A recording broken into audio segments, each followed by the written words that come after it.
Aquí caben distintas visiones del mundo, confrontamos ideas y nos encanta el debate. Son nuestros estelares los protagonistas de los siguientes minutos, en Buena Costumbre. Bueno, atención que esta es la hora en punto. Estamos a 25 minutos de las 9 de la mañana pero súper puntuales para saludar a nuestras estelares. Vamos a partir por la centro derecha, por el lado de acá, para saludar a Francesca Parodi, ex seremi de gobierno. Ella es militante de Evópoli. Muy buenos días, Francesca, ¿cómo estás? Muy buenos días, Álvaro, muy buenos días a todas las personas del panel. Muy bien aquí, efectivamente echando de menos el verano. Sí, está marrete el verano, pero bueno, sí. Habrá que ponerle buena cara, nomás no hay otra. Y por este otro lado, saludamos a Daniela Dressner. Ella es presidenta de Revolución Democrática del Biobío. Daniela, muy buenos días. Muy buenos días, qué bueno verles por acá, a pesar del clima, sí. Estamos bien. Igual encuentro que es un clima agradable comparado con lo que están viviendo en Los Ángeles y en otras zonas que están derritiendo. Que sí, es un horno. Sí, está en Los Ángeles, sí, terrible. Cualquier calor.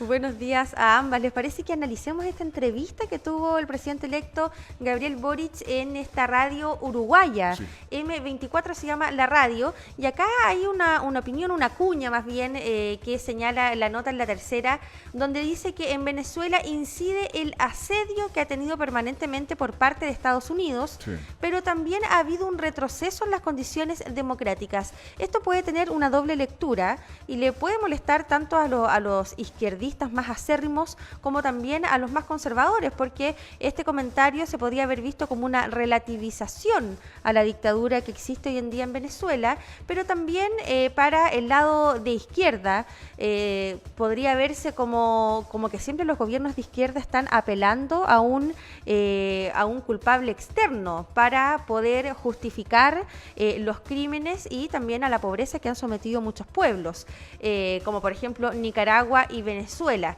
Por lo tanto, esta opinión de Boric, ¿a quién le cae bien en este panorama político? Empecemos por Daniela. Sí.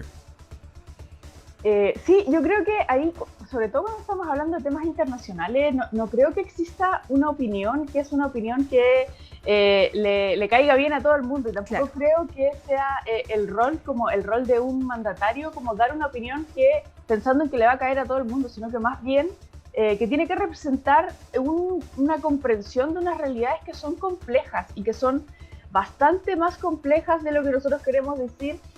Con decir solo no, Venezuela es bueno, Venezuela es malo, ¿cierto? Como creo que esa no es la dualidad que uno debería tener al analizar un Estado. Efectivamente tenemos serios problemas de democracia en Venezuela, y creo que eso es algo que no se puede pasar por el lado, y el presidente Gabriel Boric no lo hace, ¿ya? O sea, lo dice, tenemos problemas de alejarse de un Estado democrático. Pero también tenemos un montón de otros problemas que tienen que ver con las intervenciones y el asedio de Estados Unidos, y es algo que no es novedoso, digamos. O sea, lo hemos visto, este asedio de Estados Unidos lo hemos visto no solo con Venezuela, lo hemos visto con un montón de otros países. Con nuestro propio país.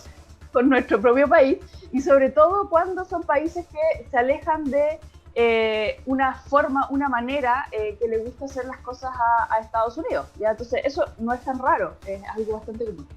Ahora, esta crítica antiimperialista, Francesca, para algunos es una voltereta de la llamada, ¿verdad?, neutralidad.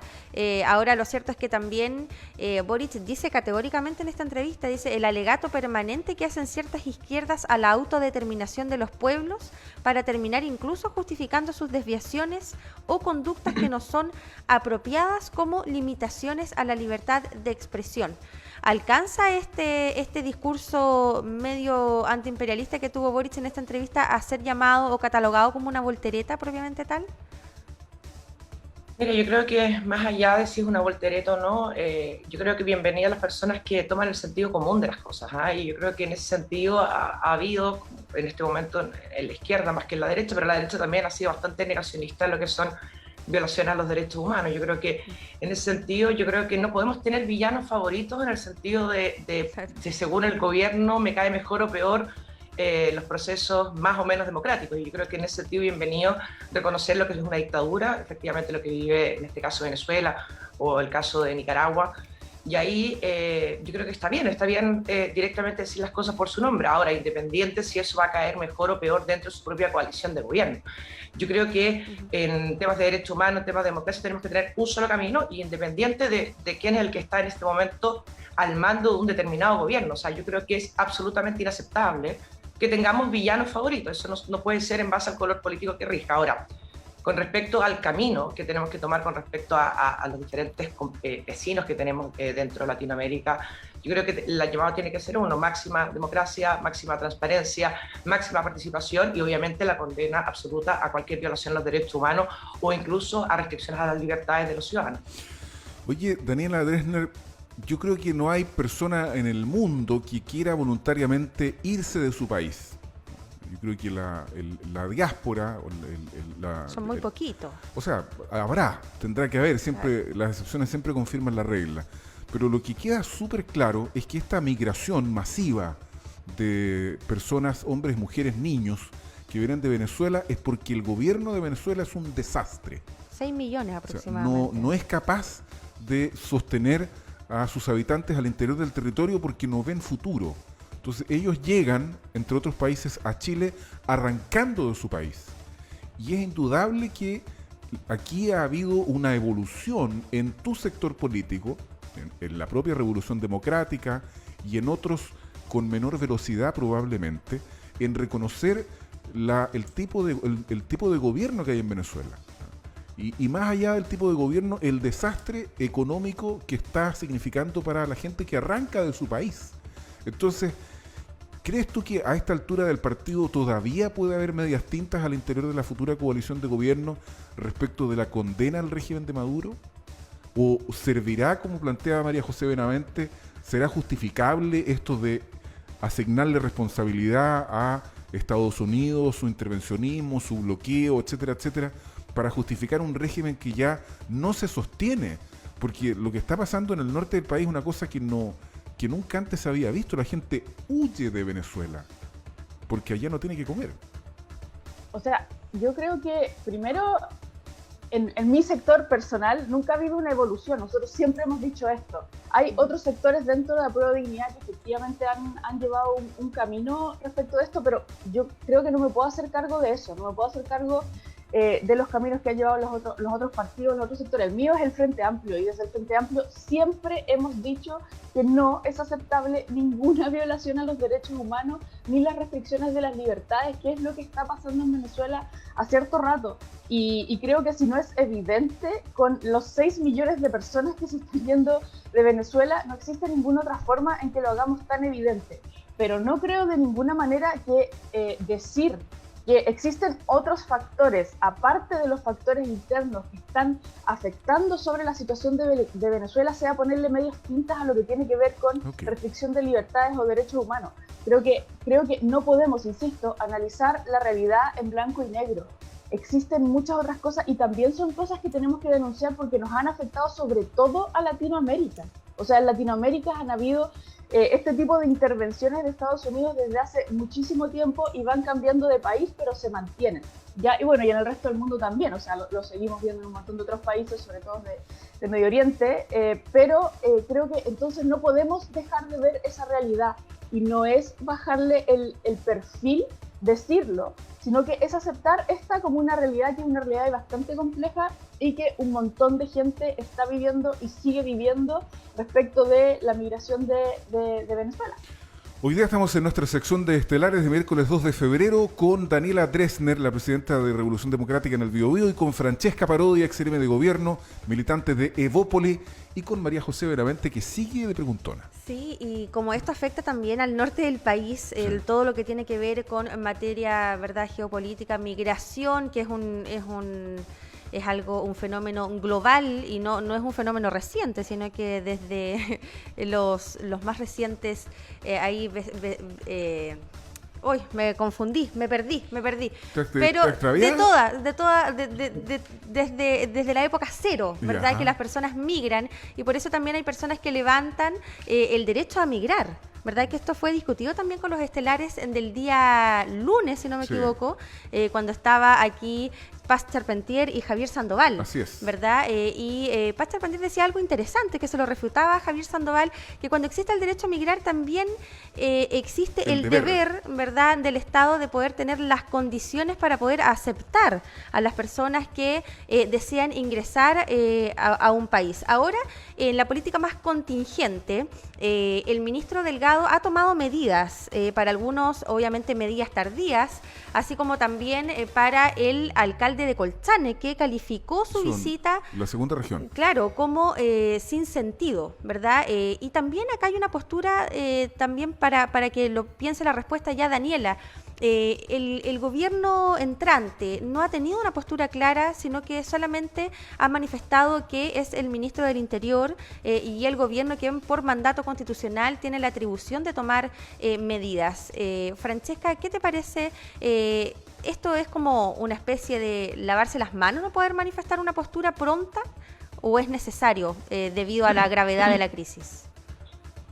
No, yo creo que en ese sentido el gobierno entrante, es decir, el gobierno del presidente electo Gabriel Boric, ha sido sumamente responsable porque efectivamente no tiene en este momento las atribuciones para poder tomar medidas con respecto a lo que está pasando en el norte. Yo creo que en ese sentido respetar lo que está haciendo el gobierno saliente en este caso, creo que es el camino, y creo que sacar algún rédito político de una situación tan compleja como la que está viviendo el norte del país, creo que sería una pequeñez absoluta, y en este sentido las soluciones o las respuestas que tenemos que dar tienen que ir mucho más allá de la pelea chica política, que la verdad es que a poco le importa. Yo sí tengo una preocupación con respecto a lo que está pasando en el norte y con respecto también al enfoque que tomó en este caso el ministro Delgado en su visita el día de ayer al norte del país, donde efectivamente tenemos una crisis migratoria, donde no hemos sabido dar respuesta a la gran cantidad de personas que están llegando. Recordemos que tenemos una nueva ley migratoria, pero lamentablemente todavía no está en funciones, ya que la normativa aún no está hecha. Y me preocupa de sobremanera, y eso que es mi gobierno, pero me preocupa de sobremanera siempre la necesidad de poder ligar lo que es la inmigración a seguridad, porque efectivamente podemos estar haciendo un estigma con respecto a la inmigración, donde lamentablemente hemos tenido episodios en Chile de xenofobia muy, muy fuertes, y ese absolutamente no es el camino. Entonces, si bien el norte está clamando por más seguridad, creo que esta necesaria línea que se hace, o innecesaria línea que se hace entre inmigración y seguridad, creo que de alguna manera alimenta una ignorancia muchas veces con respecto a lo que es la migración en nuestro país. Ahora, efectivamente, creo que tenemos dos temas. Uno que es migración, que efectivamente yo creo que la normativa de la nueva ley de migración tiene que estar ya puesta en terreno para poder controlar lo que es el acceso irregular a nuestro país. Y por otro lado también cómo enfrentamos los diferentes temas asociados a seguridad. Ahí el ministro Delgado puso algo sobre la mesa con una mayor dotación de carabineros en los barrios más críticos, pero creo que eso es un parche a algo que va mucho más de fondo, que es cómo controlamos el ingreso a nuestro país y cómo hacemos que las personas que vengan a nuestro país sean bienvenidas y tengamos las condiciones para poder recibirlos. Daniela, ¿qué te parece esta opinión también de Francesca de la exacerbación con un enfoque más o menos sesgado, ¿verdad? O sea, vincular la inseguridad que hay en las ciudades del norte con el fenómeno migratorio, es lo que plantea Francesca como algo que no debe ser. O sea, yo la verdad que hoy día estoy mucho más de acuerdo con Francesca que los otros días, así que lo celebro. Creo que efectivamente esa es la postura correcta. O sea, hay que ver, y también quiero decir que esto ¿Y por qué el gobierno electo no lo ha dicho? Por ejemplo, paralelo, espera. Es un paralelo con lo que ocurre incluso acá en la zona. Ya acá en la zona tenemos un conflicto que, si bien es muy distinto, es similar en esto, ya donde se utiliza, se mezclan dos temas, uno que tiene que ver con la demanda del pueblo indígena, con otro que tiene que ver con seguridad, y es lo mismo que se está haciendo en el norte. Se están mezclando los dos temas y entonces de alguna forma generas mayor discriminación y generas mayores prejuicios respecto de una población específica. Ya, y en el norte tiene que ver con los migrantes y acá tiene que ver con los pueblos indígenas. Ya, entonces creo que ahí hay un parangón. Y también creo que hay un parangón entre las soluciones que está tomando este gobierno respecto de eso, ya, que es simplemente aumentar la dotación policial o militar en este caso y apelar a los estados de excepción, ¿cierto? Que es justamente lo que están pidiendo en el norte ahora también, ya, y creo que ya sabemos que esa no es la solución, ya tenemos que buscar soluciones más complejas.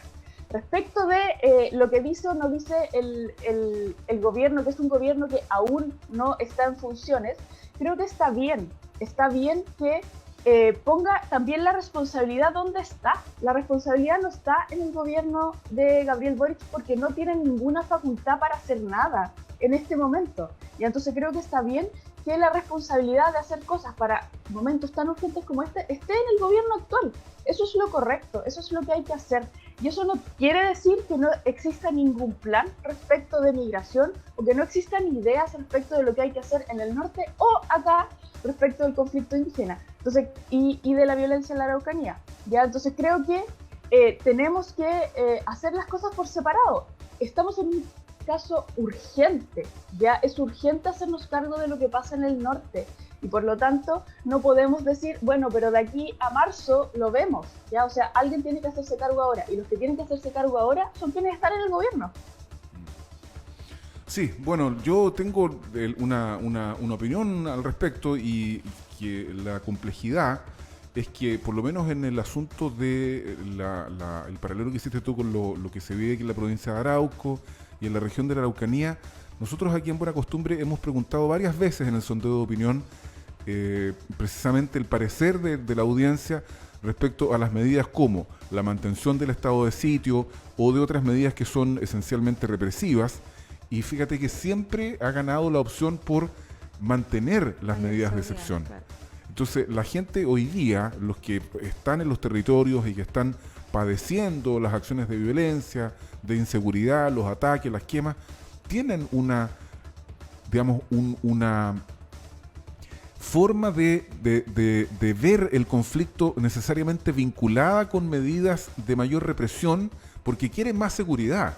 No hay un aprendizaje de que hayan otras formas a partir de las cuales pudiese resolverse el problema. Claro. Por lo tanto, yo creo que el gobierno va a tener un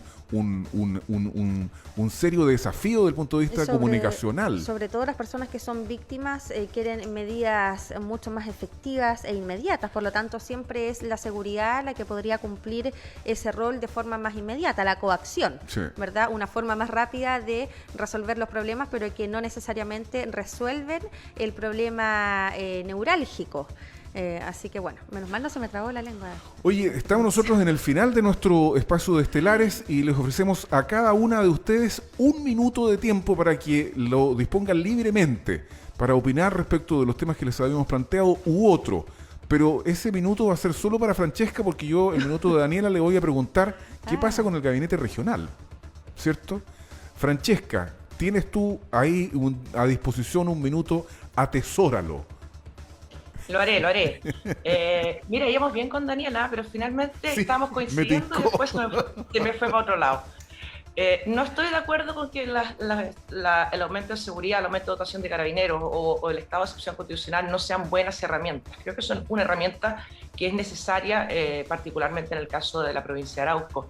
Y también el paralelo entre la provincia de Arauco, si bien la estigmatización en inmigración o pueblos indígenas puede estar relacionado, lo que hay en la provincia de Arauco directamente es terrorismo y lo que hay en el caso del norte es una crisis migratoria y también una delincuencia desatada. Así que ahí yo tengo diferencias, pero efectivamente yo veo bien que el gobierno entrante esté planificando con respecto a cómo va a enfrentar ambas crisis, tanto en el norte o en la macrozona sur, y que también deje que el actual gobierno haga su pega, porque muchas veces pensamos que esta ansiedad, la misma ansiedad que tiene Álvaro ahora por conocer el gabinete regional, hace que de alguna manera invalidemos de que entre la segunda vuelta y el nuevo gobierno que asuma pasan alrededor de 3 meses. Así que ahí yo creo que esa ansiedad hay que dejarle tiempo al presidente electo para que decida su equipo y que finalmente vaya haciendo la pega que tiene que ir haciendo y planificando también los diferentes desafíos que tenemos como país, particularmente el tema de la seguridad en la macrozona y también la crisis migratoria en el norte. Bueno, yo voy a gobernarme ansiedad, así que voy a hacer una pregunta simple a Daniela. O sea, yo tengo que autogobernarme, porque si no estamos mal. Claro. ¿Cuál es el plazo límite que les ha puesto el presidente para que ustedes propongan los nombres del gobierno en la región del Biobío? Simplecito, digamos. Simplecito. O sea, mira, el nombramiento de las autoridades, las primeras autoridades regionales, que son las de delegaciones, ¿cierto? Va a ser probablemente después de la segunda quincena de febrero. Okay. Ya, eso quiere decir que hay espacio aún. Y las ceremonias van a ser aún después, probablemente en marzo, ¿ya? Y por lo tanto no existe ningún apuro de en este momento tener todos los nombres entregados. Como yo lo he dicho varias veces ya, hay una revisión exhaustiva de antecedentes, entonces se han entregado algunos nombres, se revisan, se bajan uno y es algo que está como constantemente en revisión, justamente porque queremos asegurarnos de que estén las mejores personas en los cargos. Bueno, les agradecemos a ambas por haber acudido una vez más a la cita de los días miércoles, en donde las protagonistas son Francesca Parodi y Daniela Dresner en nuestras estelares de día miércoles. Muchas gracias a ambas, que tengan una muy buena semana. Y nos vemos la próxima, obviamente. Muchas gracias a ustedes. Que estén muy Nos bien. Gracias, buenos días. Chao. 5 minutos faltan para las 9.